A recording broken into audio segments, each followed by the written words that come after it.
Hello everyone and welcome to this week's short video tutorial. This is board number 21 from a series of 50 selected brevities that ran in the periodical Qiyi back in 2008 or 2007, I can't remember. In this match, red was Master Wenqing, who was the disciple of Grandmaster Liu Dahua, who was mentioned last week. His opponent was Grandmaster Liu Dahua, which is one of the most revered Xiangqi people in China or in the world today. Short introduction to Master Wenqing. Together with Grandmaster Qiang, Wenqing and Qiang were considered to be two of the best Xiangqi exponents on the opening phase. They have written many books on the opening theory and have been widely received. And in this match, it would show the brilliance of Master Yan when he introduced a novelty to defeat the legendary Grandmaster Liu Dahua. There is a short biography of Grandmaster Liu Dahua which I have written in my website. The link can be found in the comment section below. So without further ado, let us begin this short introduction. This match was played in the 1990 Chinese National Xiangqi Individual Championships, and it was basically a pawn opening versus a thundering cannon defense system. Pawn opening was made famous by Master Liu Yici from Hangzhou back in the mid 20th century, and it has gradually caught on and is perhaps the second most played opening for red after the central cannon in the world today. And one of the best ways to counter the pawn opening would be to play the thundering defense, or c2 equals to 3 would be called the thundering cannon. If c8 equals to 3 were played, it would be called the golden hooked cannons, or Jingkou Pao in Chinese. So now after pushing p7 plus 1, black would play c2 equals to 3 to target the elephant in this file. Now red would play c2 equals to 5, and because black had already played c2 equals to 3, it would be impossible for black to play the greenhouse defense now. And as the greenhouse defense is considered as perhaps to be the best counter to the central cannon, black would have to find another way to defend against the central cannon. So usually the elephant is played, and this would be one of the biggest opening systems in the world today. Red will continue with h2 equals plus 3, and black will immediately move his chariot. And this was a meticulously prepared bait by Master Yan. Now, this game itself would inspire many generations of pawn opening players, and it will prove to be one of the most important games on this variation. Now, black charged the pawn forward and accepted red's challenge. Now, usually r9 equals to 2 is played nowadays, whereby black would try to traverse his chariot across the board and try to concentrate material on this flank.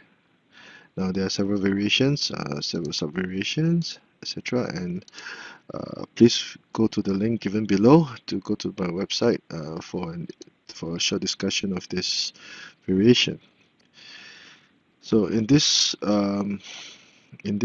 board, Master Yan Wenqing daringly, boldly charged his pawn across the river and sacrificed his horse against the legendary Grandmaster in just the 5th ply.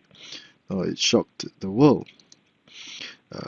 Grandmaster Liu Dahua accepted the challenge and played c3 equals to 5.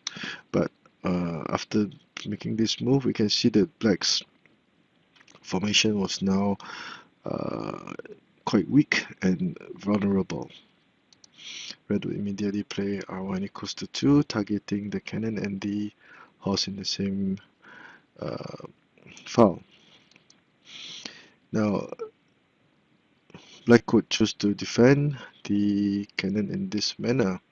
Now, in another game that was played in 1994, or 4 years after this game was played, Grandmaster Liu Dahua took black and chose to play this variation, and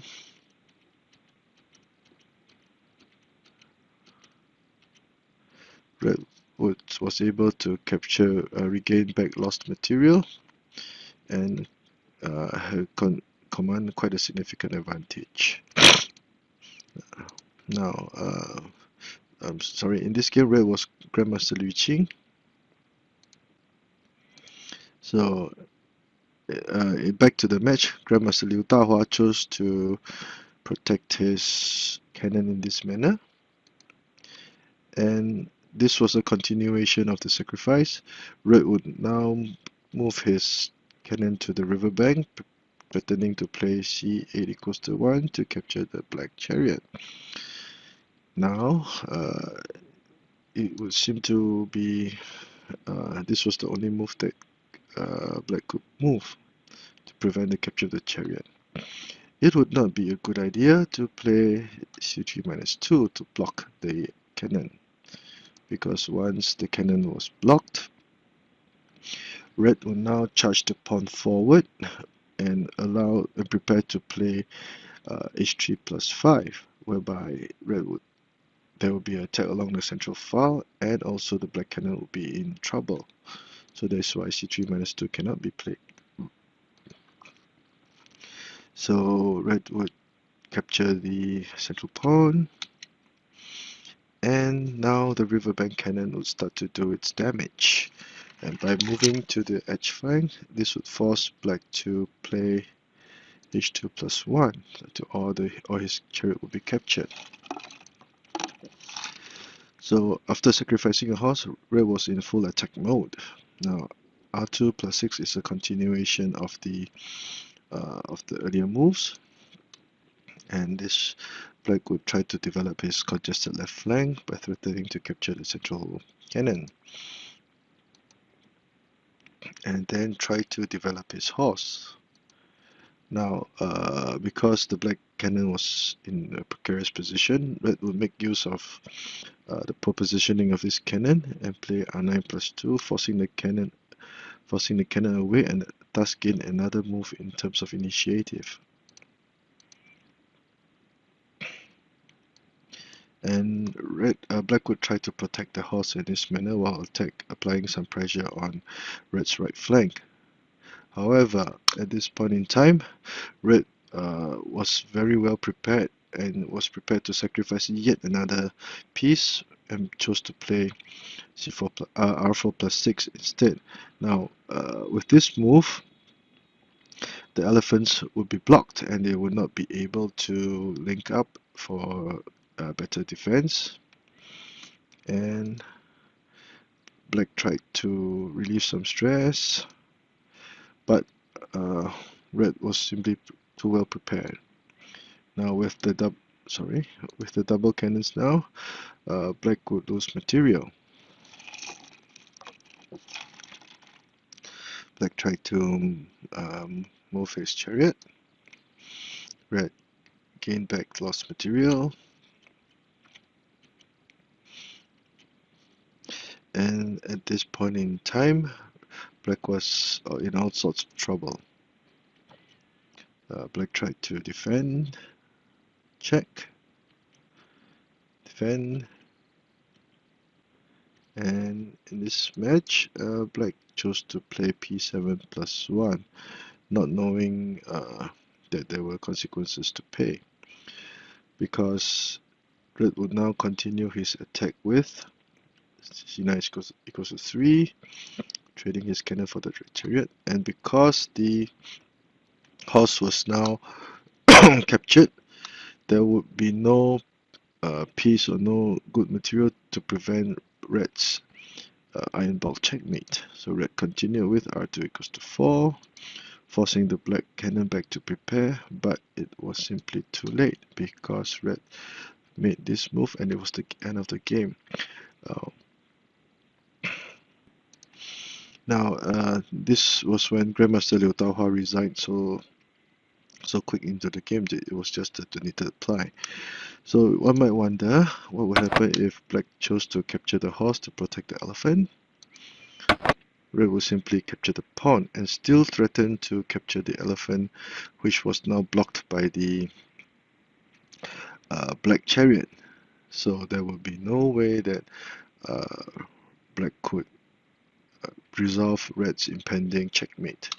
So that was why Black resigned. So this was one of the shortest but most exciting brevity, and it shows how important or how a well-prepared opening variation can give you a significant advantage in the game. So a short recap: pawn opening, thundering defense, central cannon variation, right of variation. So far so good. And in this match, Red tempted Black with an horse offer, which Black decided to accept. And this was another highlight of the match, sacrificing the red horse by the fifth ply. And because the positioning or balance of the black pieces was very poor, Red was able to go from strength to strength to develop his material. And by the 13th ply, you can see that Red was already prepared to go for the iron bolt checkmate if possible. Another good move, very important move, to prevent the elephants from being linked and threatening to capture the cannon.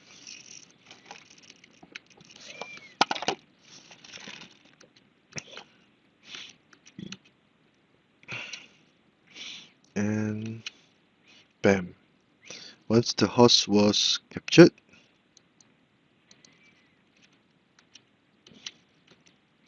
there was no way that